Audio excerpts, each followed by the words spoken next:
e defender e que todas as pessoas aí estejam bem. Iniciei a gravação, vocês devem ter percebido que temos deixado semanalmente as gravações para que as pessoas possam retomar, se assim necessário for. E dizer para vocês também que nós estamos aí na expectativa que vocês possam ter assistido a videoaula que estava prevista para esta semana, com a discussão da produção da identidade corporal, e também ter feito a leitura dos dois textos. Acho que vocês perceberam que o texto da Carolina é um texto de pesquisa, é um texto que resultou de um trabalho que ela fez analisando a produção midiática, né, de uma determinada revista, que as revistas impressas, elas perderam muita visibilidade, né, por conta da internet, mas a época que ela realizou o estudo, lá em 2013, 2012, e acabou publicando em 2013, a situação não era esta, né, que nós estamos agora com maior acesso, e algumas revistas, inclusive, têm interrompido a sua versão impressa e têm feito só a produção digital. Bom, gente, como sempre, a nossa ideia é fazer uma discussão sobre os principais conceitos que nos ajudam a entender a produção da identidade corporal. Indo direto ao ponto, este aspecto ele é muito importante, né, porque o que a escola faz, o que qualquer ação educacional faz, na verdade, é buscar a produção de determinada identidade. Não é diferente com a educação básica, com a educação infantil, a educação básica de maneira geral, né, nos seus 4 segmentos. Também não é diferente com o ensino superior, né? Se busca aqui uma produção de uma determinada identidade, no nosso caso, de pedagoga e pedagogo.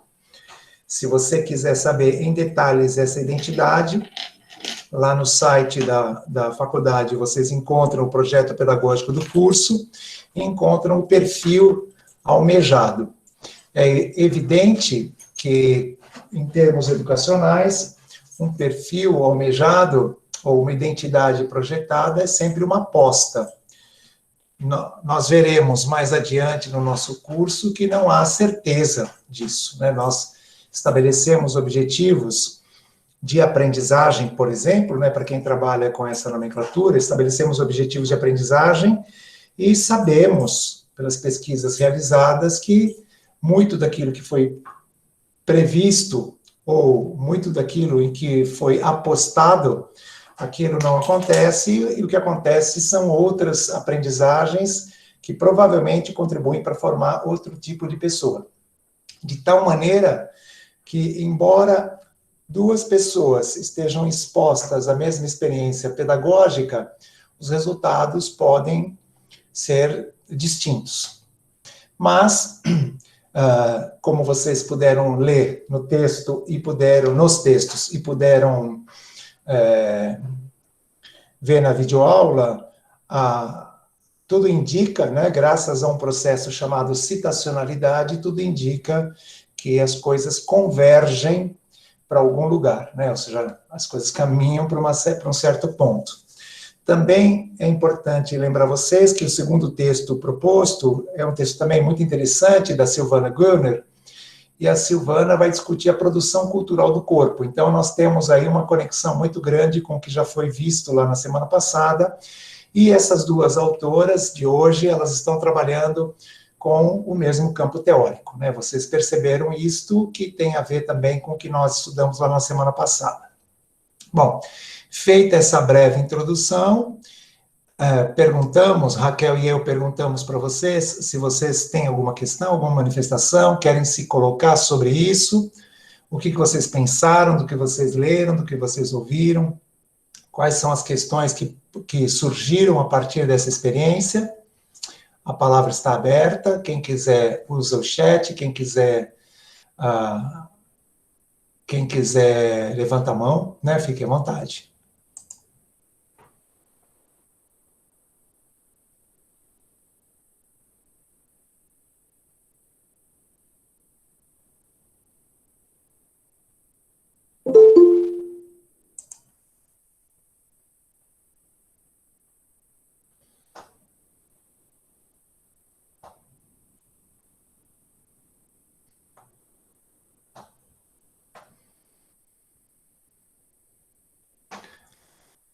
Raquel, acho que todo mundo entendeu tudo, então. Todo mundo entendeu tudo, todo mundo está sacando tudo da produção da identidade corporal. Eu não tenho nem meia dúvida, né, do texto, está tudo certinho. É. Não tem nenhum apontamento, tá lindo. Professor, eu vou ter que admitir que eu não consegui ler essa semana, tá? Tá bom. Vou ser bem honesta. Acontece. Li, mas de fato é um texto bastante. Eu não li os dois, eu li um deles, mas é um texto bastante claro, né? Eu, de verdade, não tenho nenhum questionamento mesmo.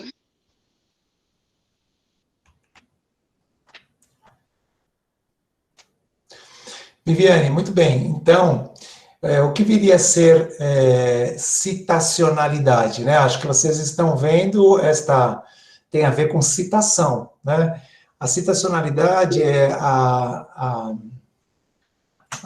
ocorrência, né? A quantidade de vezes que o mesmo discurso é colocado em circulação, ou a quantidade de vezes que uma mesma representação é apresentada. Que uma mesma representação, e é interessante, gente, que nestes textos e na videoaula, estamos, todos nós, né, todas nós, estamos ali trabalhando com a ideia de representação cultural. Muitas vezes nós temos, isso mesmo, isso, Juliana, muitas vezes nós temos aí nos textos, nos materiais que nós acessamos, a ideia de representação mental. Às vezes, a representação mental, ela é tomada como uma cópia direta, entre aspas, tá, da realidade. Então, deixa eu pensar aqui, né? Isso aí, eu tenho aqui um tubinho de álcool em gel, né, que vocês estão vendo aqui, né?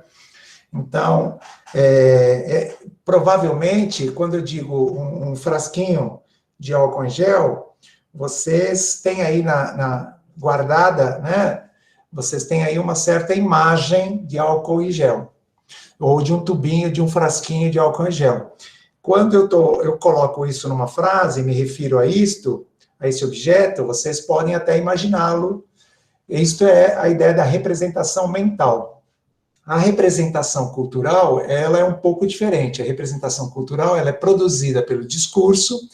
A representação cultural, ela carrega toda a significação que a cultura disponibiliza, de tal forma que os exemplos que nós usamos lá no texto, na videoaula, vocês viram lá várias representações de pessoas e foram escolhidas de forma, vamos dizer assim, proposital pela pessoa que fez o vídeo, né, que no caso fui eu. Então, eu procurei colocar lá a representação de várias pessoas. Essas pessoas existem, essas pessoas estão disponíveis. Então, quando a gente disponibiliza a mesma representação várias vezes, quando você, sujeito da cultura, acessa a mesma representação várias vezes, a possibilidade que essa representação ela seja por você apropriada, ela é maior. Daí a importância que nós escolhermos muito bem os materiais que nós utilizamos, para que nós possamos ter nesses materiais e nos nossos trabalhos, nos nossos textos, nas nossas atividades, nós possamos ter uma quantidade bem ampla de pessoas representadas. Então, é um dos critérios, por exemplo, quando se faz análise do livro didático, de um material didático, que as pessoas que lá estão representadas, que elas verdadeiramente, né, tenham relação com as pessoas que existem, todos os grupos possíveis.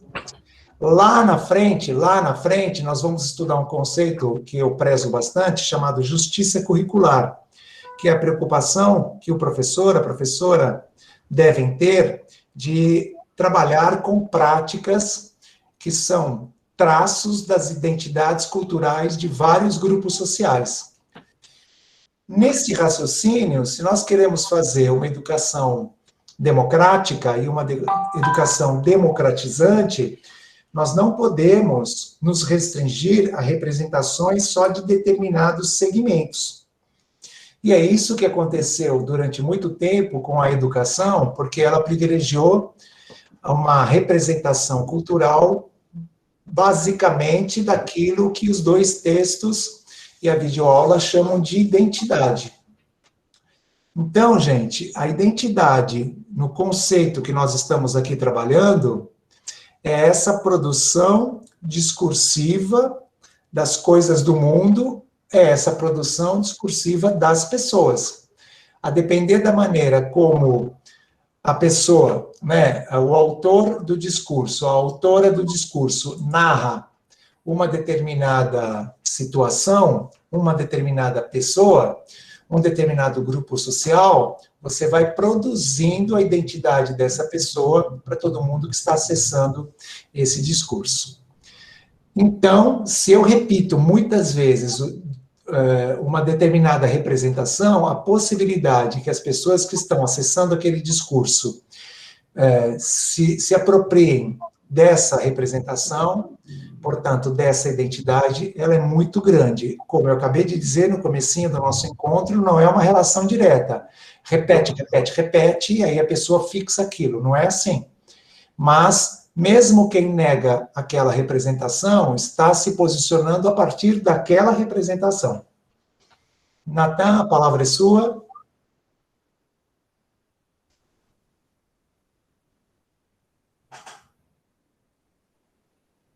Desculpa, estava me organizando aqui. Professora, eu tenho uma dúvida em relação ao texto da Carolina. Na página 173, no primeiro parágrafo, ela pega e fala sobre o Foucault. E aí ela fala que no século... Deixa eu ver aqui, que aí eu consigo... no século XVIII, o conceito do poder, da ideia de dominação ou imposição violenta às regras. Aí ela continua. Só que aí ela fala que, tipo, no século XVIII, a partir do século XVIII, Foucault desvincula o conceito de poder da ideia de dominação ou imposição violenta das regras. Então, tipo, ele meio que... Ele faz outra concepção no qual o lugar dessa ação é numa relação dual, né? Onde a concepção de poder está ligada a um trama e uma complexa relação tipo móveis, né? Tipo, de relações de poder. Então ele meio que faz uma crítica ao lugar de dominado e excluído, né? E aí na página 183 a autora traz essa concepção do Foucault, né? E aí na página 183 ela pega e fala sobre... Peraí, que eu tô descendo.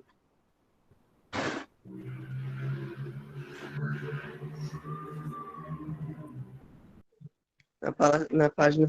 Aqui, página 63, ou 183. Ela fala sobre... Deixa eu ler aqui a parte que ela fala sobre cultura.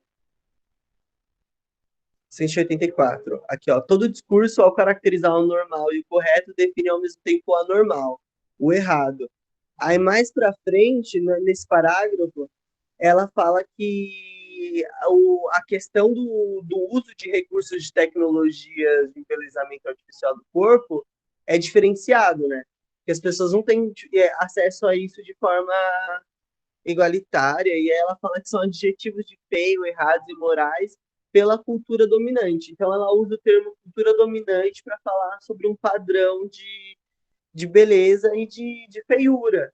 E aí eu fiquei pensando nisso, sabe? Tipo, qual que é o distanciamento que tem em relação a esse conceito de dominado e excluído,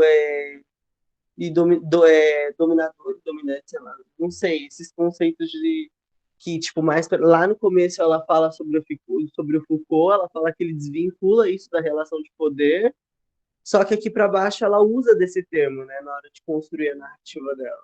E aí eu fiquei pensando nisso, assim, quais são os termos que são utilizados nessa perspectiva pós-estruturalista? É uns termos em relação, pensando em relações de poder, ou essa questão de mais estrutural, assim, classe dominada e dominante? Então, eu queria só saber sobre essas aproximações e essas, e essas, essas aproximações e esses distanciamentos entre o estruturalismo e pós-estruturalismo, e também essa questão do uso desse termo cultura dominante pela autora no primeiro parágrafo da página 184, em relação ao que ela tinha colocado acima ao conceituar a perspectiva Foucaultiana sobre relações de poder.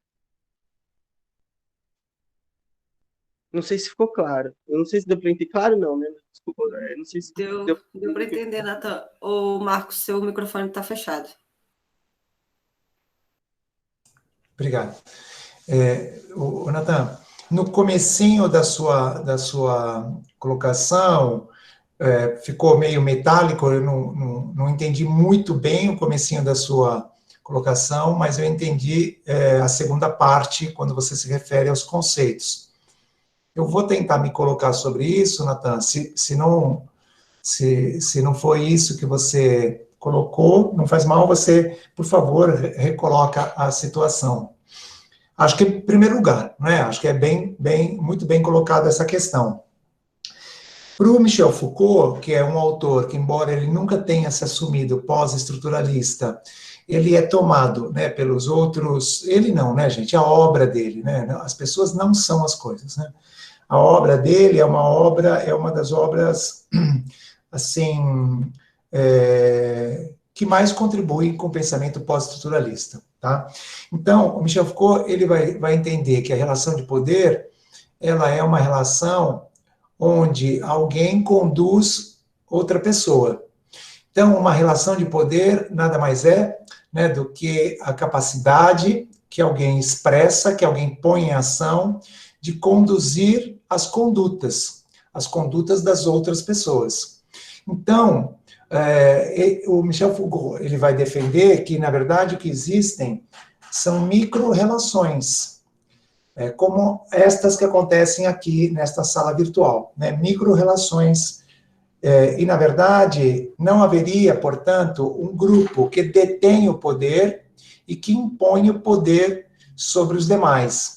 Esta seria uma explicação ou uma ideia muito inspirada numa perspectiva estruturalista, como se a sociedade fosse dividida em grupos e que todas as pessoas pertencentes a um grupo dispusessem da mesma condição de poder sobre todas as pessoas que pertencem ao outro grupo. Ele vai dizer que existem rachaduras, ele vai dizer que mesmo dentro dos grupos as pessoas não são iguais e as pessoas operam de forma diferente porque elas ocupam, mesmo apesar de estarem no mesmo grupo, elas ocupam lugares diferentes, elas operam através dessas micro-relações dentro do próprio grupo e também para com os outros grupos. E aí, é claro que o conceito que nós usamos muito, como opressor e oprimido, dominante e dominado, colonizador e colonizado, eles têm muito a ver com essa linguagem mais estruturalista. E aí, claro, quando a autora, lá em cima, né, antes, ela se refere a dominante, fazendo uma crítica a essa relação binária, né, dominante e dominado, e depois ela usa a cultura dominante, eu penso que ao usar a cultura dominante, ela quis dizer a cultura que está mais presente, a cultura hegemônica, a cultura que se apresenta mais evidente, aquela que se oferece como identidade a ser seguida. E cultura, como vocês bem viram, nesse texto, é trabalhada com uma ideia, com um conceito dos estudos culturais, que é um campo de lutas pela validação de significados. Existem, gente, muitos conceitos de cultura. E nós operamos no nosso cotidiano, às vezes, com mais de um conceito. Então, quando nós dizemos assim, fulano, fulana tem muita cultura, talvez nós aqui nesse grupo, talvez a gente não fale dessa maneira, né? Mas todos nós conhecemos pessoas que falam dessa maneira. Esta pessoa está mobilizando um certo conceito de cultura. Se a gente entender a cultura, como propõem os estudos culturais, né, como campo de lutas, como esse território de disputa, a gente vai perceber que mesmo duas crianças que pertencem ao mesmo segmento social, essas crianças também, elas procuram, nas suas relações, elas procuram um convencimento, um controle, uma regulação uma da outra. Isso acontece numa brincadeira, isso acontece numa conversa também. Isso também está acontecendo aqui agora, né? Isso também acontece quando vocês são convidados e convidadas a ler um texto e não a ler outro texto.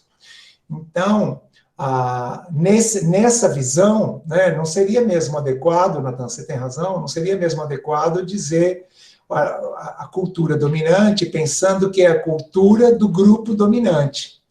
Seria mais adequado pensar a cultura hegemônica, a cultura mais presente, a cultura que tem mais condições de ser, né, de desfrutar de uma vantagem e coisas do estilo, né? Então, eu estou concordando com você nesse apontamento que você fez. Estou em silêncio, não sei se o Natan quer dizer. Não, obrigado, Ney. É porque eu fiquei pensando nisso, porque, tipo, realmente, tipo, o texto dela é maravilhoso, assim, tipo, o texto dela e vocês dois que escreveram, né? É maravilhoso o texto, assim, traz coisas que eu nunca tinha pensado, assim, e traz muita informação e conversa muito com o outro texto que você tinha indicado também para leitura, né? Tem até umas citações, na hora que eu comecei a ler, deu uns bugs, assim, olha, tipo, aqui, mas na hora que eu vi isso, eu também fiquei pensando, assim, o uso dos termos, né? Como que também tem essa questão, né? Tipo, ela na narrativa dela, ela defendeu uma crítica, vocês defenderam uma crítica, só que às vezes é isso, né? A gente usa um termo que às vezes é mais comum da gente tá utilizando, né? Nem sempre a gente toma consciência do termo que a gente está utilizando, né? E acontece, mas eu achei bem legal, assim, os textos foram muito desapontaram um outro olhar sobre o corpo, né? E eu lembrei também muito sobre os marcadores sociais da diferença que a gente falou na última aula, sobre essa questão da identidade e do nosso corpo. E eu fiquei pensando como o nosso corpo é político, né? A gente está no espaço, o nosso corpo é político. A gente não precisa... O nosso corpo diz muito, né? O discurso está no nosso... tipo, é isso. Assim, foi muito legal os dois textos. Muito bem. Ana Cláudia se inscreveu. Oi, dá para ouvir? A gente te ouve bem, Ana Cláudia. Tá. Não, só para... Eu estava pensando aqui sobre o que o Nathan falou e sobre o tal do citacional... Ai, já esqueci como se fala essa palavra. Citacionalismo? Não. Citacionalidade. Citacionalidade.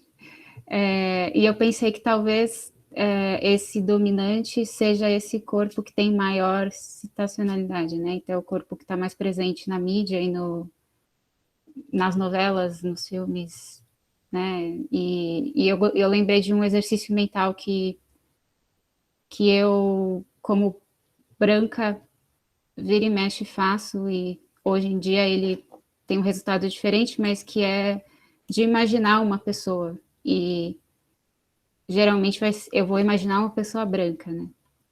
E uma vez eu estava vendo uma palestra de uma professora que fez esse exercício com todos, e ela era uma pesquisadora, doutora, e ela falou, agora imaginem uma pesquisadora, doutora, PhD tal, e quantas pessoas aqui imaginaram uma mulher negra? E foi muito interessante como poucas pessoas levantaram a mão. Então, acho que para quem está dentro da hegemonia, né, para quem é branco, esse corpo que aparece na nossa cabeça vai ser esse corpo branco, magro e bonito. E eu acho um exercício interessante, assim, para pensar. E os outros, né? E os outros corpos? Eles não aparecem por quê? E acho que até dentro da escola isso é muito presente com as crianças e entre os próprios professores e professoras da escola, né? Corpos diferentes. Eu lembro de uma vez que uma professora foi fazer uma experiência na escola que eu trabalho e ela era bem gorda. E ela foi embora na hora do almoço, e aí as outras professoras na sala dos professores comentando, o que você achou da professora? E assim, foi uma opinião quase unânime que ela não tinha o perfil para trabalhar com crianças de 2 anos. Porque aí mas por quê? Aí o pessoal ficou, ela não tem muito jeito, ela não tem muita agilidade. Mas assim, é porque ela era gorda. E aí eu falei, é porque ela é gorda? E aí as pessoas ficaram meio, querendo ou não, isso atrapalha, tal. Então, eu lembro que me marcou muito essa discussão, porque eu saí de lá assim, caraca, sabe? Então, nem professora uma mulher gorda pode ser agora. Você tem que ser um corpo fitness para ser professora, né? Enfim, só comentário, assim. Como que abaixa a mão? Peraí. Só clicar nela de Aí. novo. Aí. Ana, acho que você deu 2 bons exemplos, né? Esse que foi usado durante a aula, a palestra da professora, né? E essa situação que você narrou. Ou seja, como é que a gente vai produzindo na cultura, como é que a gente vai produzindo um certo lugar do corpo de professora, um certo corpo, uma certa identidade para essa função, né? Que as pessoas aqui já devem ter percebido, né, que não existe um corpo para a professora, nem para o professor, muito embora, quando você pega, e aí é impossível não lembrar disso, né, gente, quando você pega algumas obras da literatura, você vê a narração do corpo de professora de uma determinada maneira, como se todas as professoras tivessem aquela silhueta, né, aquela estética que é narrada nessa obra, né? Um exemplo, se vocês tiverem tempo e lembrarem disso, depois vocês observem como as obras, né, da Turma da Mônica, como que elas representam a professora. É uma figura bem caricata, mas a gente espera, claro, né, que com a mudança do tempo e a mudança das ideias, né, não a mudança do tempo, né, a passagem do tempo e a mudança das ideias, nós possamos ver outras representações de professoras.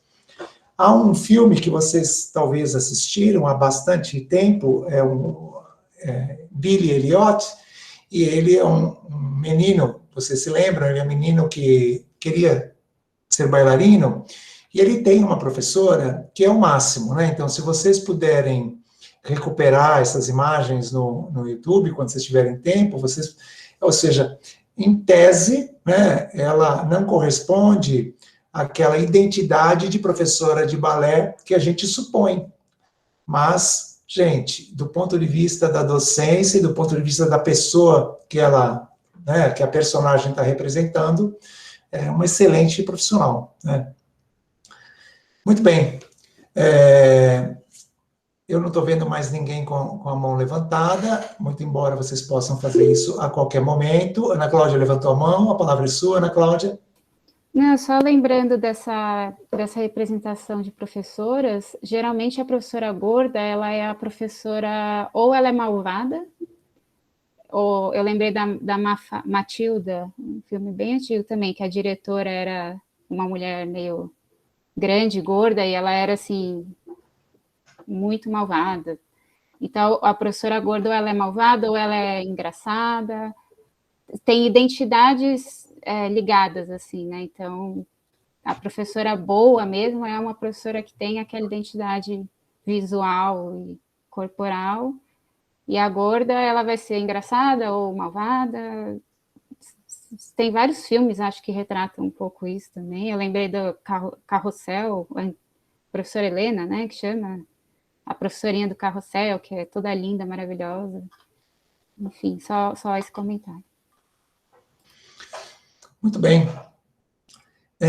Gente, hoje nós vamos propor uma atividade para vocês. Eu estou sempre dizendo nós, né, porque é um trabalho sempre conjunto, meu e da Raquel, né? Nós vamos propor uma atividade para vocês e vamos pedir que vocês assistam o vídeo que foi recomendado ali como atividade. Só que, em vez de lançar a provocação antes, nós vamos lançar outra provocação, não aquela que está lá, mas nós vamos lançar depois que vocês assistirem o vídeo. Tudo bem? Então, eu prometo que desta vez eu vou seguir rigorosamente o tempo, não vou me antecipar. Vou colocar o link para vocês assistirem. O vídeo tem 13 minutos e 19 segundos. Acho que é um material importante para a gente discutir um aspecto desse processo de construção da identidade barra diferença, né? Então, embora a gente fale tanto de identidade, é importante lembrar que identidade e diferença caminham juntas. Nós, didaticamente, a gente explicou de forma separada no vídeo. E os textos também trazem isso de forma separada, mas identidade contém a diferença, tá? Então, por favor, eu vou colocar ali no chat o endereço, a gente assiste o vídeo, e vocês... Exato, Juliana, a diferença está contida na identidade. Vocês, por favor, assistam o vídeo, e depois, quando a gente voltar para a sala, quem sair da sala, evidente, aí a gente vai lançar a provocação para todas as pessoas, vai lançar aqui pelo microfone, tá bom?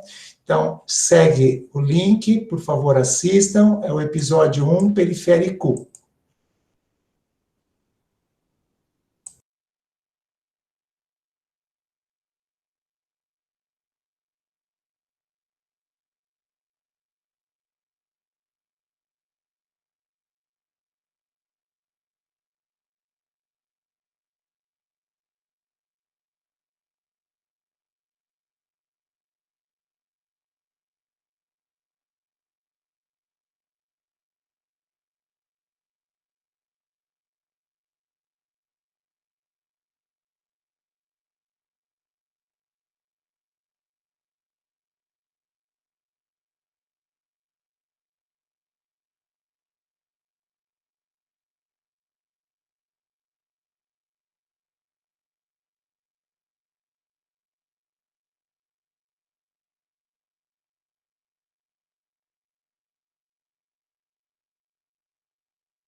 Bom, gente, eu vi várias pessoas aí escrevendo que terminaram de assistir, e esta é a provocação de hoje. Analise o papel do território na produção da identidade de diferença. A partir do que vocês leram, do que vocês assistiram na videoaula, do que a gente já conversou e do vídeo, como é que vocês estão vendo o papel do território na produção da identidade de diferença?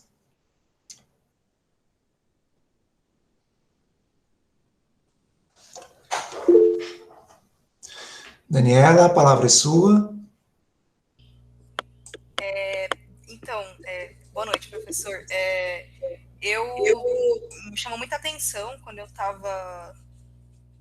Várias coisas me chamaram a atenção no vídeo, eu achei incrível, mas uma das coisas que mais me chamou a atenção, pensando nessa questão da provocação, foi o rapaz que dá entrevista falando que ele troca de roupa, que ele traz uma roupa na bolsa e ele se troca quando ele chega num rolê que é mais seguro, né? Onde ele se sente mais à vontade. E pensando nisso, me pareceu uma violência enorme, assim, né? Você não se sentir à vontade para sair de casa vestindo uma roupa que você queira, né? Não se sentir, não só à vontade, mas não se sentir seguro, né? E, enfim, eu sei que não é a mesma questão, mas eu pensei num paralelo na questão, me colocando como mulher, né? Também, que também a gente também passa por isso, né?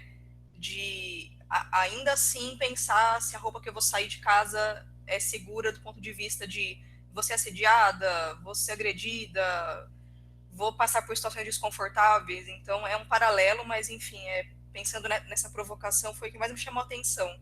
Eu achei muito violento, assim, a pessoa ter que trocar de roupa, ter que carregar uma roupa na bolsa, é um absurdo. Enfim, é isso. Obrigada. Estou seguindo a ordem das inscrições. Natan, está com a palavra. Então, esse vídeo é muito bom, ele é maravilhoso, assim. Eu acho que ele despertou várias coisas, né? Ele chama atenção para várias coisas, porque ele traz várias narrativas diferentes, né? E que partem de perspectivas diferentes. E uma coisa que me chamou a atenção foi logo no começo, que na hora que eles estavam falando sobre o território, né?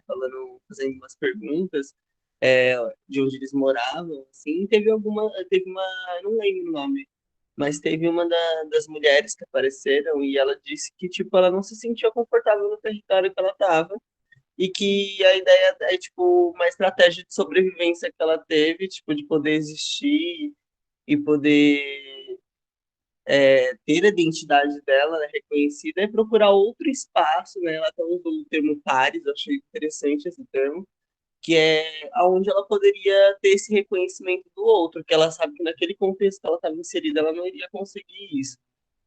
Eu estou analisando, né? Tipo, mas o que eu entender foi mais ou menos isso pelo que ela disse. E isso me chamou muita atenção, assim, porque teve uma hora que a pessoa que estava entrevistando, né, o Henrique, acho que é o Henrique, ele chegou a mencionar a questão da região da Paulista, da Rua Augusta não ser tão segura, né? Mas aí eu fico pensando o que é que dá essa sensação de segurança.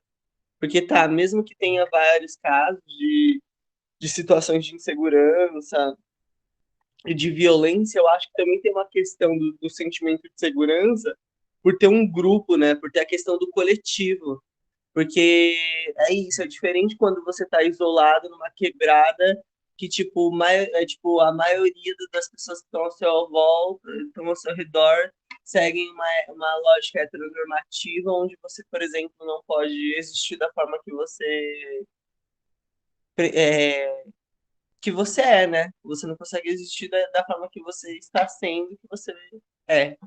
E, e aí eu fiquei pensando nisso, assim, nesse sentido de como que é complexo, assim, que ao mesmo tempo tem uma potência, assim, mesmo que num ambiente que mostra que tem casos de tipo de violência contra a comunidade LGBT, eu acho que também não tem pesquisas que mostram o quanto que aquilo ali é uma resistência também, no sentido, porque ao mesmo tempo que tem um movimento, tipo, tá, pessoas que são agredidas ou violentadas naquela região, também tem movimento, tem o outro movimento, o movimento da resistência.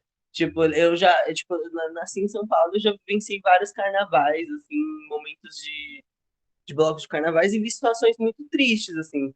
Mas também vi situações, por exemplo, da galera se unindo para defender alguém, ou tipo, para alguém tá tipo tendo uma atitude errada e a galera brecando.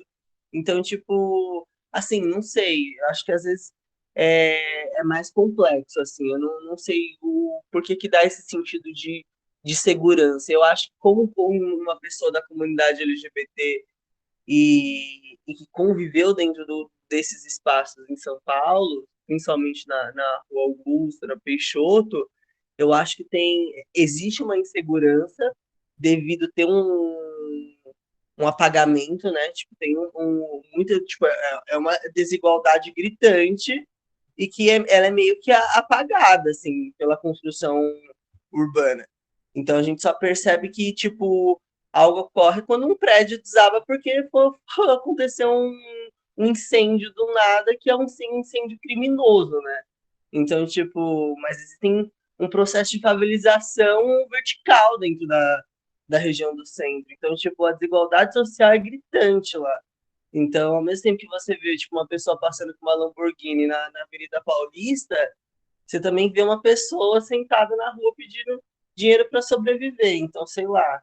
Eu acho que tem essa questão de uma insegurança, mas eu acho que também tem esses polos de resistência que estão no coletivo, sabe? Que eu acho que lá é um lugar que isso de alguma forma pode existir. Aí eu não sei o porquê que essa forma pode existir. Eu acho que tem várias coisas que podem ser discutidas. Mas, gente, desculpa prolongar minha fala. Já tem outras pessoas com mão levantada, desculpa. Obrigado, Natan. Tabata, a palavra é sua. Então, assim, acho que o que me chamou mais atenção foi o que minha colega já falou, né? Assim, de cara, a parte da roupa. Sim, eu fiquei literalmente chocada. Em plena cidade de São Paulo, o cara ter que sair de casa morando na periferia, porque mora na periferia e não tem segurança de sair de casa com a roupa que ele quer. E quando ele vai para outro lugar da cidade, ele troca de roupa, tira a calça, coloca o short dele, porque ali ele aparentemente tem tem um ambiente mais seguro para isso. Isso literalmente me chocou muito. Mas além dessa parte, eu acho que assim, uma coisa que eu fiquei pensando durante o vídeo e agora também é que não é tanto. Tipo assim, isso acontece na periferia também. Então é necessariamente questão de hierarquia. Não é necessariamente o cara de classe mais alta que está tendo preconceito com o pobre e, ao mesmo tempo, se as pessoas que são mais pobres têm vontade de fazer isso, conseguem fazer isso em outros lugares também, não. E vice-versa, né? Vice-versa. Então, eu percebi que tem a ver com o cruzamento das identidades no território. Percebi que o centro é justamente o lugar que mais se cruza. Eu fiquei pensando, o centro de São Paulo, literalmente, é o lugar que mais se cruzam identidades. Pobres, ricos e de tudo quanto é jeito. E é justamente o lugar que aparentemente se tem mais segurança, pelo menos em relação a esse assunto específico, principalmente olhando pela sexualidade, com esse olhar, né? Então, assim, eu fiquei literalmente chocada. Então, assim, foi isso. E pensando, eu acho que o que dá. E é justamente isso o que eu fiquei pensando que talvez dê a, a aparência de segurança, a primeira sensação de segurança na Paulista, na Augusta. Mas em função de oportunismos e de outras questões em relação às baladas e a tráfico e outras coisas, tem a ver. E aí se acabam meio que sendo pegos pela inocência, pela ingenuidade em relação a isso. As pessoas, sei lá, que estão na balada, que estão pensando, que estão se sentiram mais seguras em ir para Augusta, pensando em função dessa segurança ser maior e lá não ser talvez um ambiente tão caro, sei lá, e ser um lugar legal. E aí, em função disso, tendo essa ingenuidade, às vezes a pessoa, por causa dessa segurança, às vezes a pessoa se distrai e acaba sendo pega por essas outras pessoas. Então, acho que o que mais me chamou a atenção foram essas duas coisas. Obrigado, Tabata. Lígia, a palavra é sua. Boa noite, pessoal. Não, na verdade, me chamou a atenção, acho que muitas mulheres ficaram impactadas com essa coisa da roupa e tal. Acho que é familiar para muitas mulheres. Eu lembrei muito que eu comecei a minha primeira graduação faz mais de 14 anos, essa daqui é a minha segunda. E quando eu fazia a primeira graduação, eu fazia ao mesmo tempo faculdade de moda, que foi onde eu me graduei, e letras na FEFELESH. E eu lembro, eu tenho claramente essa lembrança de ter que trocar de roupa entre uma faculdade e outra. Então, nada a ver, óbvio, o nível de opressão aí totalmente diferente do que foi falado no vídeo, mas essa questão da identidade da diferença, como é confuso, como o que é identidade e o que é diferença muda de acordo com o lugar. Então, se eu ia para a FEFELESH com a roupa que eu ia para a faculdade de moda, me olhavam muito estranho. Muito estranho mesmo, assim. Então, eu sentia meio que um menosprezo, até de professores, assim. Como se, sei lá, a montação na faculdade de moda fizesse eu ser burra e não tinha que estar na FEFELESH. E, ao contrário, quando eu ia para a faculdade de moda, com umas roupas mais básicas, enfim, saia tie-dye, uma coisa mais hippie, era outra percepção, assim, o que essa menina está fazendo na faculdade de moda. Então, é engraçado, triste, enfim, sei lá, como essa questão da identidade e diferença ficam mudando, né? Então, como às vezes tem alguns ambientes que nós mulheres a gente tem que se empetecar para sentir que, né, ninguém vai te olhar feio, e em compensação, às vezes a gente vai para um lugar, sei lá, vai pegar um ônibus, então vai para o centro de São Paulo, sei lá, bater perna, fazer compra, alguma coisa assim, você se enfeia, porque quanto mais enfeiada você estiver, né, mais seguro vai ser, menos você vai chamar atenção. Então, como você tem que ficar transitando de identidades, porque em determinado lugar, aquela identidade é diferença, e a mesma imagem em outro lugar é o contrário. Enfim, uma percepção aí, meio relacionada com roupa, né? Obrigado, Lígia. Marita, a palavra é sua. Tá um barulhão aqui em casa hoje. Eu acho que vou retomar bastante do que a Lígia falou. Eu pensei muito nesse sentido. Como a hegemonia, que às vezes a gente pensa que é mais ideológica, como ela também está situada, né? Localizada geograficamente. E aí eu fiquei pensando assim na minha cabeça como algo, imaginando em raios, onde há uma espécie de epicentro de geração de identidades, né?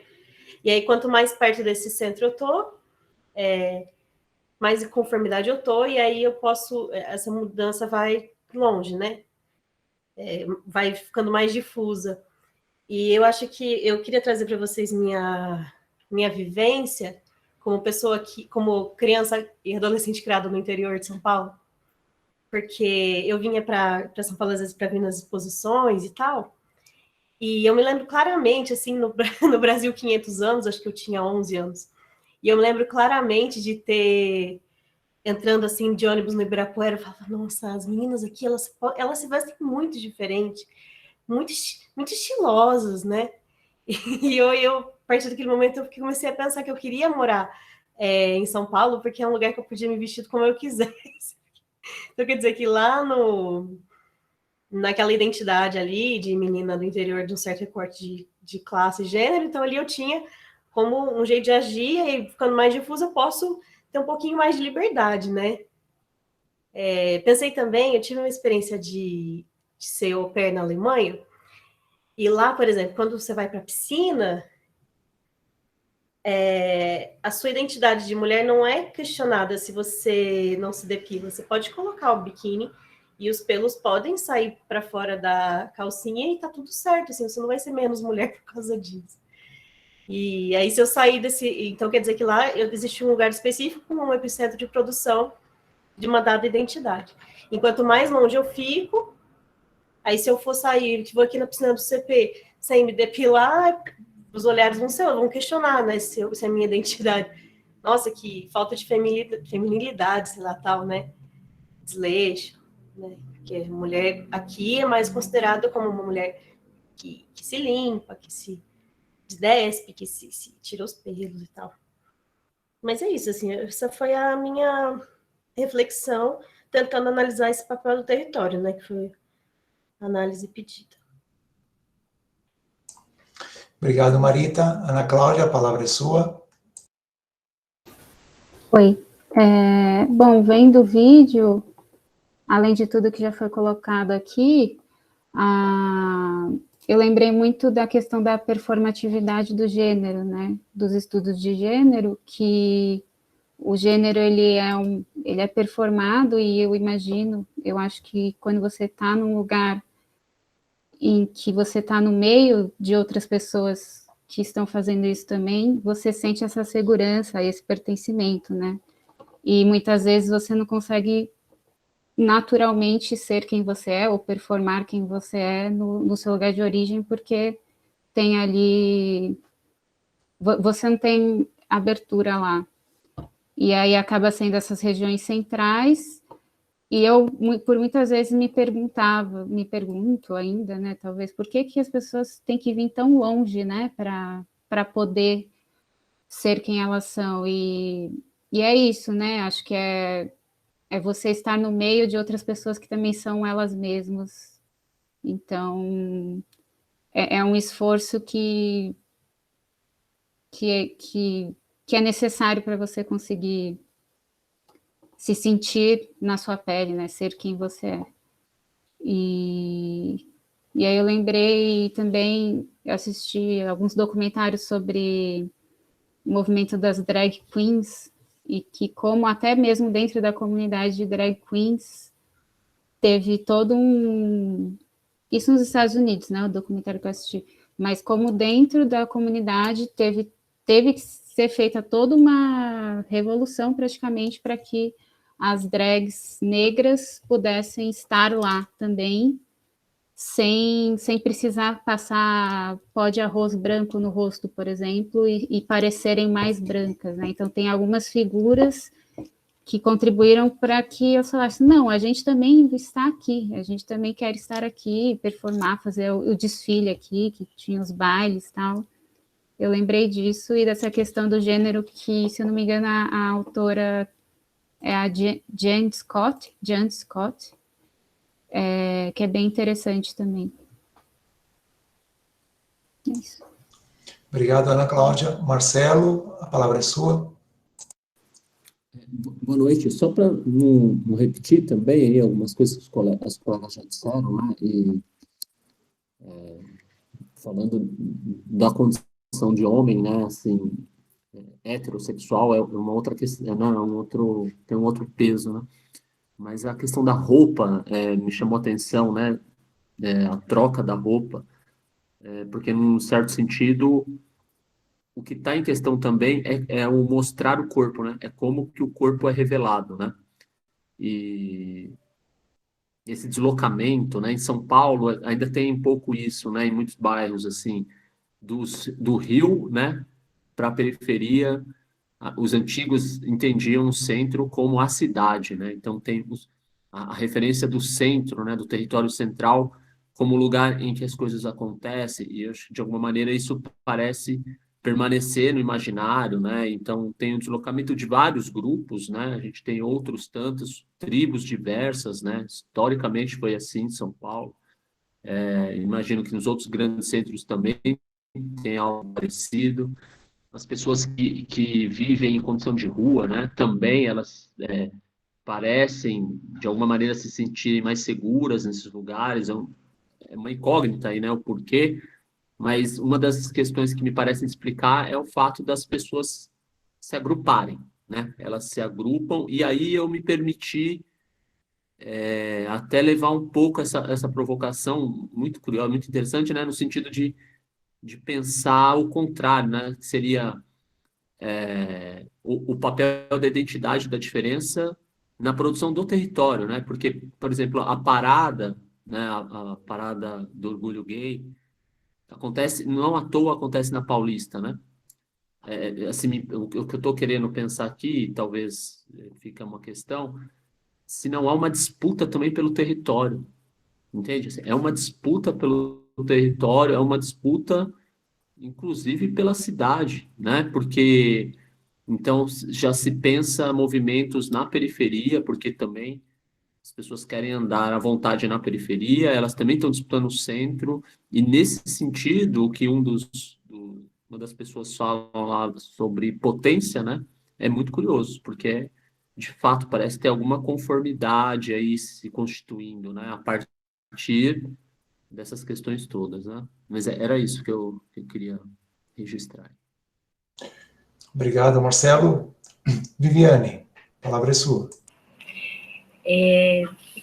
Vou tentar sintetizar, porque acho que a maioria já colocou o que também eu tinha pensado em falar, mas eu queria trazer de novo essa questão de que está todo mundo muito preocupado, sentindo muito, né? Fico muito impactado com essa questão da roupa, e isso me remeteu a uma questão de como que a gente assume que todo mundo que está dentro daquele território tem os mesmos modelos e os mesmos valores, né? Porque eu ouvi, dentro da FEUSP, mais de uma pessoa dizendo que faz exatamente a mesma coisa para ir até a FEUSP, por exemplo.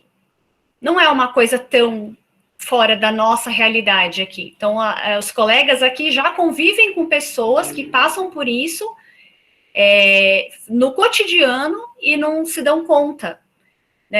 Acho que isso é um tanto quanto a gente assume que todo mundo que está vivendo naquele território é igual, ou tem uma norma ali estabelecida, e a gente desconsidera as diferenças das pessoas que estão vivendo ou convivendo naquele território.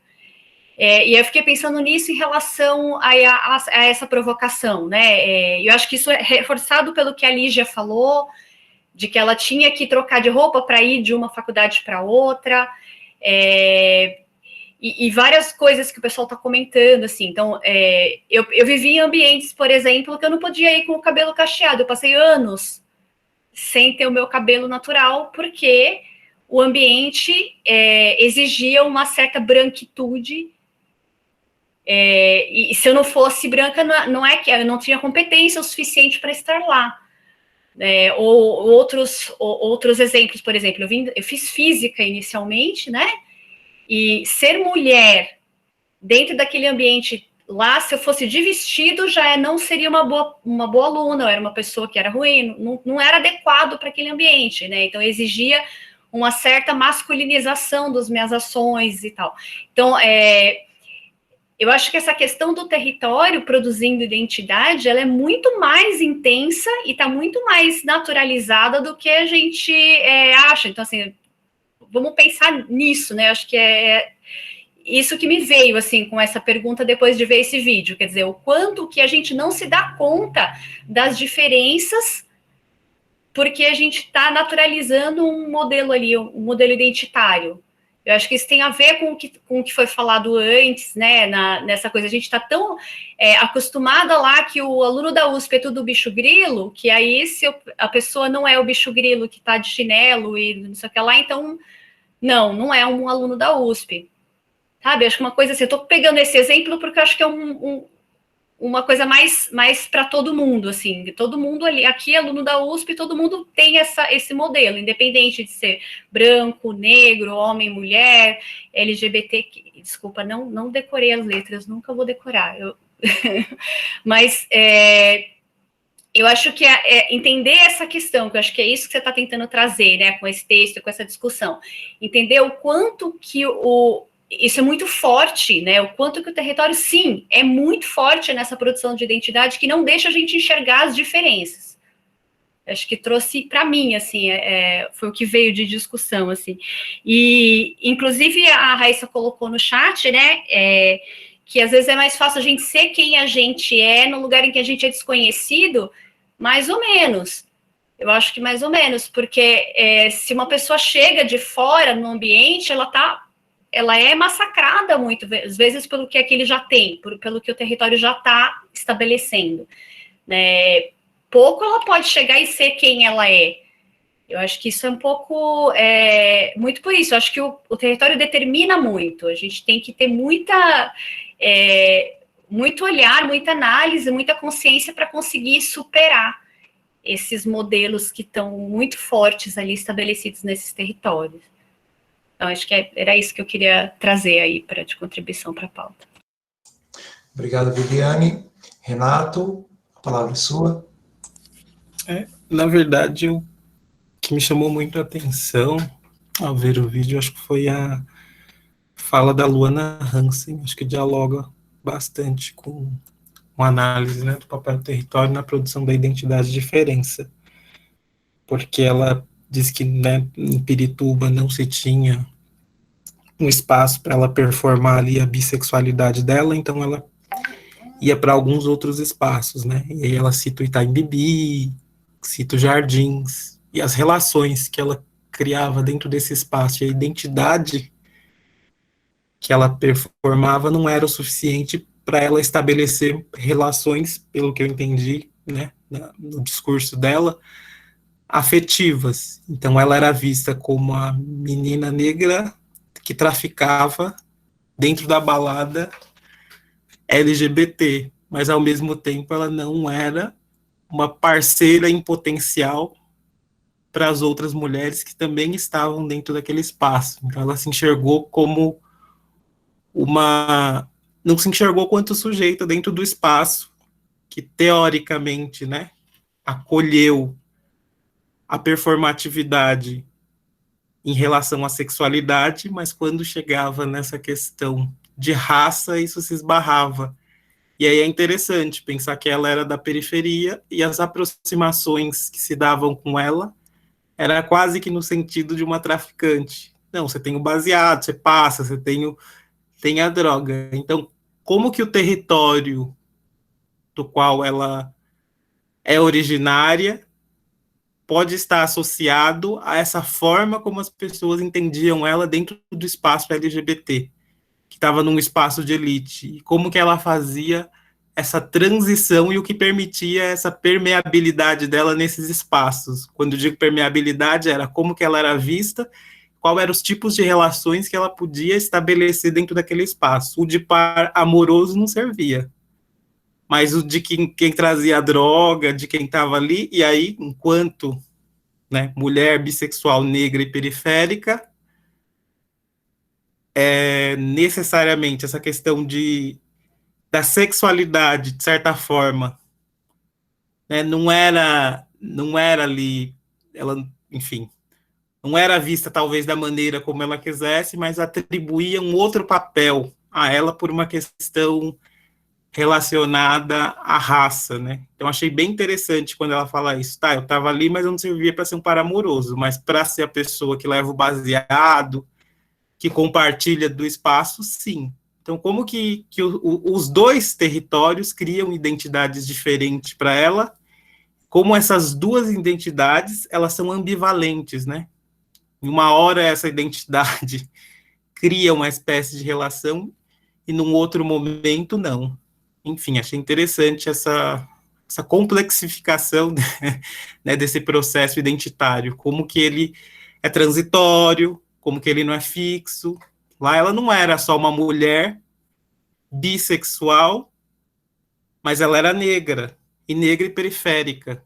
Então, qual que é essa complexidade que emana desse processo de construção de identidade? Que não é uma construção fixa, né? Mas que é um processo inacabado, que se constitui e se desconstitui à medida que se relaciona e que o grupo te reconhece ou não te reconhece dentro daquele processo. E aí, quando a gente pensa todos esses marcadores junto, é legal de pensar que o território tem sim uma influência, mas não é só o território que determina a identidade, sim como o grupo te reconhece, e que muitas vezes, pelos distintos marcadores que você apresenta, essa identidade acaba sendo cada vez mais transitória e menos difícil de se colocar dentro desse espaço. Enfim, não sei se ficou claro o que eu disse, mas eu acho que esse processo, para mim, é bem complexo, pensar a produção de identidade, de território, ainda mais quando a gente trabalha com uma série de marcadores e de mudanças de território. Acho que é isso, é mais uma reflexão, não tenho nem... É isso mesmo. Muito bom. Renato, obrigado. Raíssa, a palavra é sua.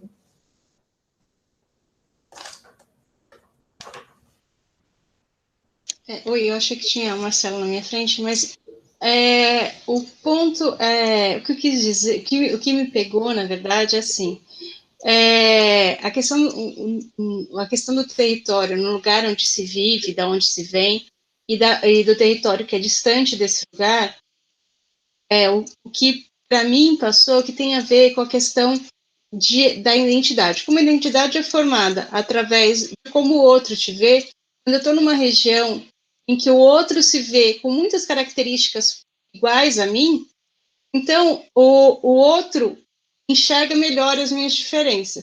Ele se sente, e pode se sentir incomodado com essas diferenças. Então, eu não consigo passar desapercebido nesse lugar, porque as pessoas têm uma expectativa sobre mim e eu tenho uma expectativa sobre os outros. Agora, quando eu saio desse lugar onde eu sou alguém, onde eu tenho expectativa com quem está ao meu redor, e os outros têm comigo, e vou para um lugar onde eu sou estranho no sentido de que eu não tenho expectativa com quem está ao meu redor, e vice-versa, nesse momento em que eu sou estranho, que eu não devo nada a ninguém, e nem ninguém deve nada a ninguém, eu consigo ser mais facilmente eu mesma, nesse sentido de estranheza. Quando eu estou na FEUSP, eu tenho um papel, eu não sou um estranho. Eu sou alguém que passou no vestibular, eu pertenço a uma classe, eu tenho uma etnia, eu tenho um monte de características que já estão pré-definidas. E as pessoas já esperam algo de mim, eu já espero algo da faculdade. Então, eu não sou estranho. Mas quando eu estou na rua, na Paulista, no centro, onde as pessoas são, cada um pode ser do seu jeito, porque eu não conheço aquele sujeito que está do meu lado e não me importa quem ele é. Então, é mais fácil eu ser eu mesmo, é nesse sentido. É isso que eu peguei, que assim, o território pode facilitar ou dificultar eu ser quem eu sou. Obrigado, Raíssa. Fabiana, a palavra é sua. Nossa, interessante o que a Raíssa falou agora. A memória que eu tive para começar a minha fala foi justamente de uma aula em que eu participei, em que uma professora dizia, ela dava um exemplo em que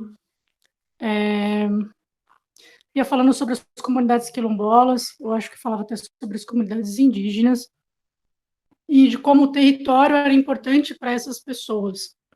E haviam textos, né, que versavam sobre isso também.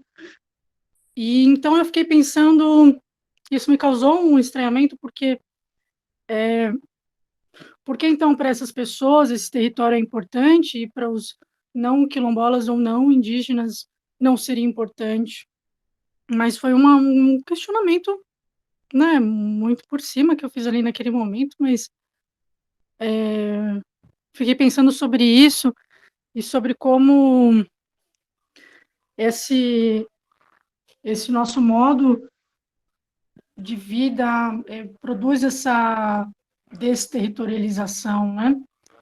Sobre como nós estamos desterritorializados, né? Como a gente não tem uma ligação com o território muito definida, né? Com o vídeo que eu vi hoje, que a gente viu hoje, curioso, eu fiz parte dessas pessoas que não frequento mais, mas frequentei o Largo do Arocho, né? Por muito tempo, a Peixoto Gomide também, até já com uma diferença de idade das pessoas que frequentavam, inclusive, mas apesar dessas pessoas se sentirem mais seguras lá, imagino que elas se sintam mais seguras porque elas conhecem pares, né? Conhecem seus pares. E é um maior número, né? Tem um maior número de pares e a gente consegue se proteger na medida do possível. Mas não existia segurança naquele lugar. Pelo menos na época em que eu frequentei, posso afirmar, né? O centro da cidade ali não é um lugar seguro para nenhum ser humano. Não, ainda mais ali no Largo do Arocho, é um lugar bastante precarizado e um lugar de muita miséria, de muito abandono mesmo. Essas pessoas com quem eu conversei, de fato, a grande maioria delas é da comunidade LGBTQIAP+, e são pessoas realmente muito abandonadas pelo lugar onde elas vivem, né, de onde elas vivem. Elas têm que se deslocar das suas casas para encontrar pessoas que possam compreendê-las, que vivem a mesma coisa que elas vivem. Elas podem ser quem elas são, com liberdade. Então, eu fiquei pensando sobre, fazendo essas associações, eu pensei sobre como essa cultura produz uma desterritorialização, né? Como que, por um lado, em determinada cultura, o território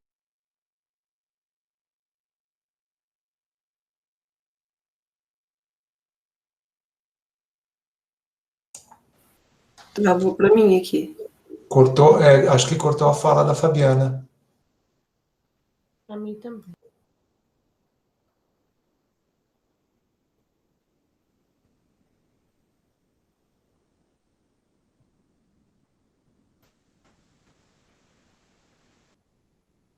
Vamos passar para o Natan, depois, se a Fabiana voltar, a gente passa a palavra para ela de novo. Natan, por favor. Não, eu ia falar sobre isso, justamente sobre a fala da Fabiana. Eu acho que versa muito com o que eu tinha comentado e com o que acho que foi não lembro o nome, mas um dos alunos também comentou, que ele até falou sobre essa questão da palavra potência que eu tinha utilizado, né? E eu acho que a fala da Fabiana versa um pouco com o que eu quis, o sentido que eu quis atribuir a essa palavra, né? Porque mesmo, tipo, eu considero todas as ressalvas da Fabiana, eu acho que a região da central, ela é marcada por uma desigualdade gritante, por desigualdades gritantes, né? Não só... E esses marcadores, essas diferenças, elas perpassam pelos corpos, e grande parte dos grupos das pessoas que estão reunidas ali vem de territórios diferentes, de territórios de origem diferente, de outras relações tem outras relações com o meio, mas mesmo assim existe um espaço que você pode se encontrar com o outro, com pares, com pessoas que ajudem a você a se entender enquanto sujeito e você poder experimentar sua sexualidade, você experimentar ser desejado. Claro que isso acaba sendo de forma diferente, né, para cada pessoa. Acho que uma pessoa branca dentro de uma balada na Augusta, ela vai ter um lugar diferente do que, por exemplo, uma mulher preta bissexual, como foi relatado, né? O lugar que talvez se espere dessa pessoa seja diferente. mas também existem outros lugares, né, de convívio nesses territórios centrais. Por exemplo, o Marcelo, foi o Marcelo que falou sobre a potência. Quando eu era adolescente, tipo, quando eu era mais novo, eu não frequentava as baladas na Augusta. Tipo, a gente não tinha dinheiro para isso. Então, o ideal que a gente fazia era, tipo, curtir na rua, usando do espaço público, todos conhecendo pessoas, ouvindo música e podendo ser desejado em alguma medida e também desejar o outro isso. E nesse sentido, eu acredito que sendo uma pessoa da comunidade LGBTQIA+, eu considero sim que é uma potência, porque esses espaços são renegados para essa comunidade. Dentro da escola, qualquer tipo de relacionamento atrelado a isso, e eu falo isso tanto quanto pessoa que já foi aluno de escola pública e uma pessoa que já estou dentro da escola, eu vejo que é muito difícil a gente entender como algo, sendo bem crítico em relação ao termo, mas normal, né? Dentro desses espaços, você poder fazer isso, você poder existir e ser, performar quem você quer, a forma que você quer performar naquele momento. Então, existir pequenos lugares ou territórios que você consegue minimamente ter isso, mesmo que de fato o lugar não seja seguro para as pessoas, elas poderem sofrer determinados tipos de violência, mesmo assim, só o fato de você conseguir se encontrar com outro e você poder se sentir desejado, você se sentir um pouco humano em relação a isso, assim, para mim é uma potência, assim. E isso eu falo com muita segurança, assim, porque é isso, né? São os corpos dissidentes, são os corpos que não são desejados, e isso me fez lembrar muito um texto, que eu não lembro o nome da autora, mas que é Se Eu Fosse Puta, e que é muito bom esse texto. É um texto que eu posso até pesquisar depois o nome da autora e colocar aqui, e que ela vai falando sobre todos os tramas em relação... É uma mulher travesti, e que ela... É isso mesmo, a Mara Moira. E ela fala sobre, tipo, a experiência de ser uma mulher travesti e que é profissional do sexo. E aí ela vai, tipo, falando sobre várias experiências que ela vai tendo na rua, e ela usa muito dessa questão ela coloca dentro da narrativa dela, em alguns momentos, essa questão da potência do coletivo, de como ter um ponto de prostituição, a questão da casa de prostituição, a relação que tem das prostitutas com a pessoa que gere a casa, né, que é a cafetina, também é uma relação que, mesmo que ao mesmo tempo seja comercial, tem uma questão de afetividade, uma questão de um reconhecimento de um lugar de afeto, assim, delas conseguirem se sentir pelo menos numa família, coisa que isso não foi dada para elas, elas não tiveram esse direito garantido, porque, tipo, muitas das famílias que elas têm origem não aceitaram a identidade dela, não aceitaram aquela diferença que estava sendo colocada. E aí eu acho que é muito interessante, sim, a gente se apropriar desse lugar de potência enquanto a gente está em coletivo, enquanto a gente se percebe como esses corpos que foram ditos como anormais, e a gente se coloca assim, tipo, eu sou a aberração desse sistema, sabe? Tipo, eu gosto, e essa fala, tipo, eu sou a aberração desse sistema, me lembra muito uma fala da Lin, que a Lin fala isso em várias entrevistas dela. Eu sou a aberração do sistema, eu sou aquilo que não deu certo, e é isso, e a gente tem que se identificar dentro desse lugar junto com outros e construir esse senso de coletividade, que para mim, não sei para outras pessoas, é uma potência.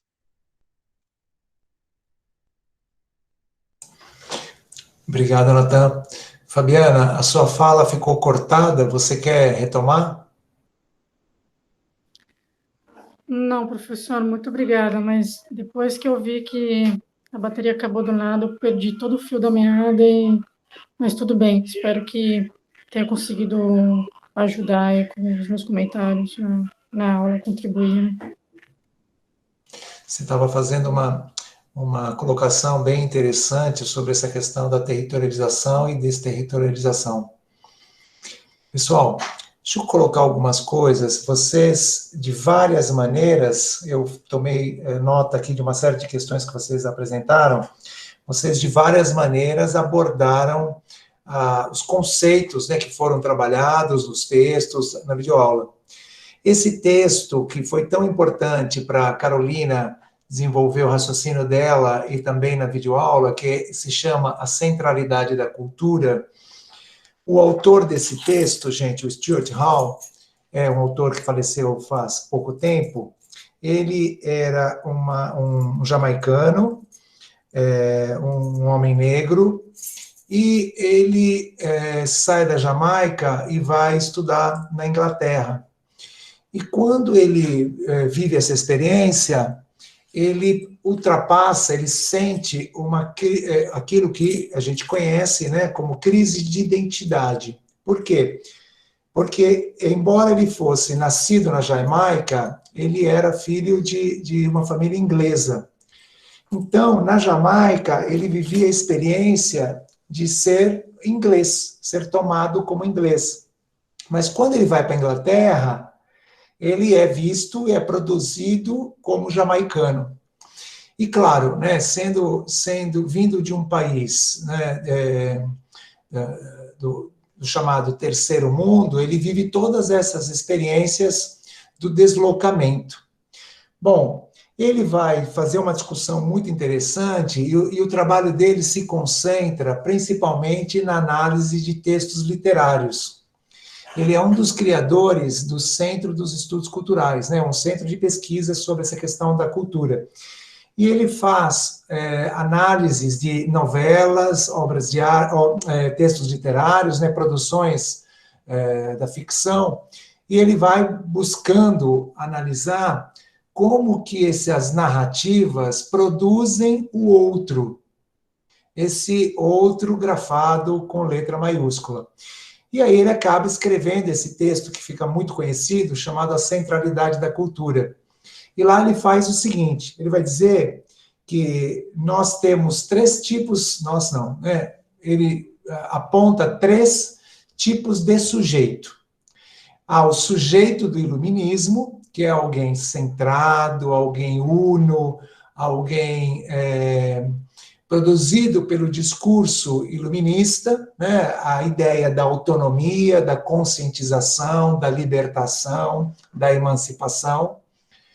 Ora, a gente se depara com a figura também do sujeito sociológico, como alguém que é resultado direto da sociedade, do contexto onde vive, mas essas 2 ideias de sujeito, essas 2 identidades, não ajudam a gente a entender o que nós vimos.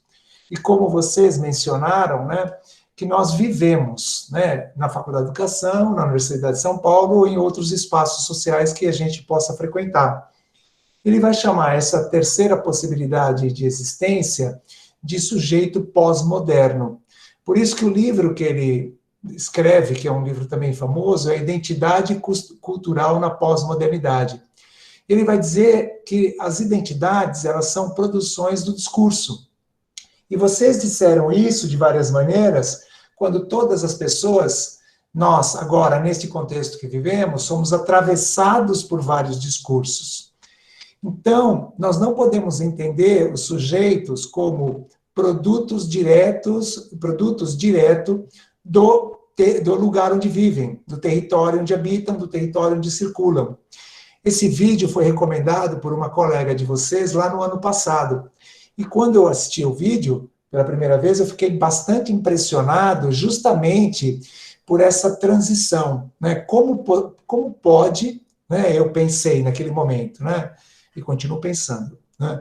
Como pode alguém que nasce num bairro, vive num bairro, tem todo um contexto de vizinhança no bairro, mas nesse bairro essa pessoa sofre agressões e ela se sente melhor longe de casa.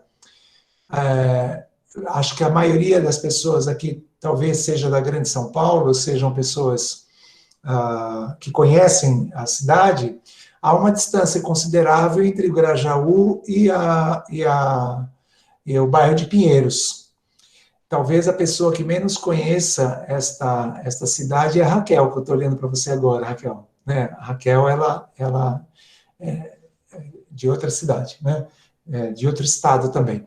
Então, a nossa cidade tem esses territórios.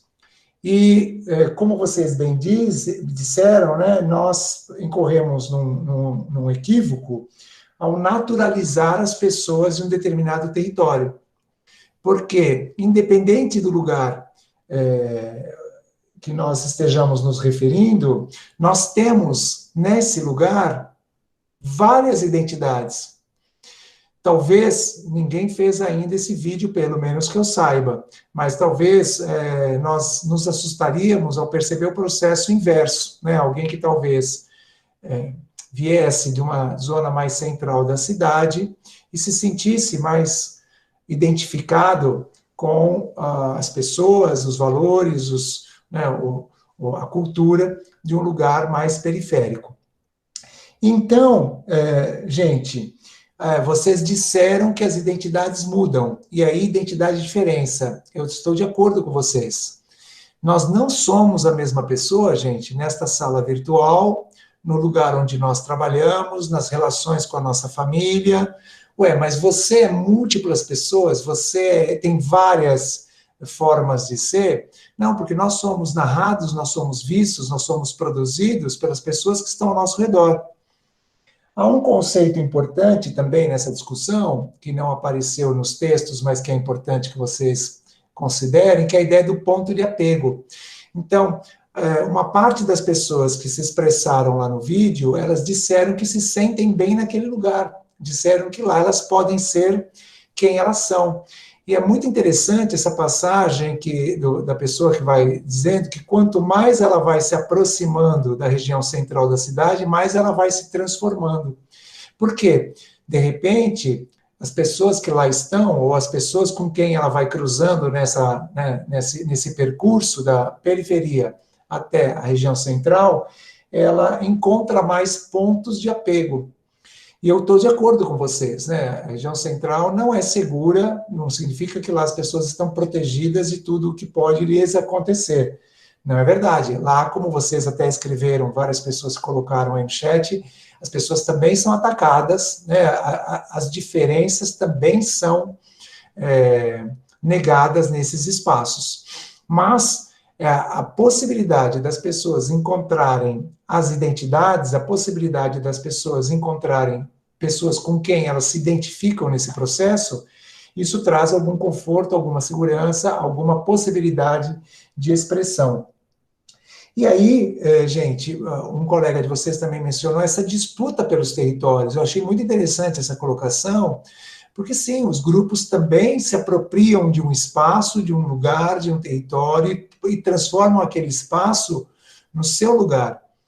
E às vezes tem a ver também com o dia da semana e o horário, né? Ou seja, num determinado horário, acho que todas as pessoas aqui já devem ter tido a experiência de usar o metrô sábado bem tarde, sábado meia-noite. Vocês já devem ter percebido, né, que são várias outras pessoas que estão circulando no metrô. E se você pega o metrô no horário de pico, no horário que os trabalhadores e trabalhadoras estão se deslocando, também você encontra, evidentemente, outras identidades. E é sim, né, como os colegas também mencionaram, é um processo muitíssimo complexo, muitíssimo complexo. E tudo isso também acontece numa escola. Nós veremos mais para frente aqui no nosso curso as narrativas de algumas crianças que se sentem muito mal na escola em que estão. E na escola em que estão, elas são oprimidas, elas são maltratadas, elas não descem, pensando numa escola, né, que as salas de aula são no primeiro ou no segundo andar, às vezes elas evitam até descer para o horário de intervalo, porque o horário de intervalo é onde elas mais são violentadas, né, mais são atacadas, mais são maltratadas. Então, pessoal, não dá para a gente dizer, que foi mais ou menos como nós começamos o encontro hoje, que determinadas experiências vão constituir identidades. Não dá para a gente pensar isso. Então eu vou trabalhar só com um certo tipo de atividade que eu vou produzir uma identidade de um jeito. Não é isso. Né? Não, esse processo de produção da identidade é algo que ninguém domina, é algo que ninguém controla, mesmo porque estas pessoas, todas as pessoas que estão no contexto escolar, elas também vêm de grupos familiares, vêm de regiões da cidade, vêm de espaços específicos e que elas, claro, elas interagem com todas essas experiências e elas vão buscando pontos de apego e vão sendo, de alguma maneira, interpeladas e posicionadas de uma certa forma. Quando o texto ou o vídeo dizem a norma, esse processo, né, de colocar na norma é o que a gente fica tentando fazer, né? Então, a gente tem aí um ideal de estudante, um ideal de criança, um ideal de jovem, um ideal de parceiro, parceira, e a gente vai tentando produzir essa pessoa dessa maneira. Mas é um processo, ou é um esforço, ou é uma tentativa fadada ao fracasso, né? Agora, isso não significa também, gente, abandonar, abrir mão do esforço educacional, né? Do esforço pedagógico. Eu penso que todas as pessoas defendem aqui que a passagem pela escola contribua para formar as pessoas mais democráticas, as pessoas que interagem com todas as pessoas, etc. E eu finalizo dizendo, gente, enfatizando, não é nem dizendo, é enfatizando a importância que a gente trabalhe com materiais em que todos os grupos sejam representados, né? Então, este é um material que traz para a gente a experiência de interagir, de conhecer melhor, de ouvir, né, as vozes, o ponto de vista, as visões de outros grupos, de outras pessoas.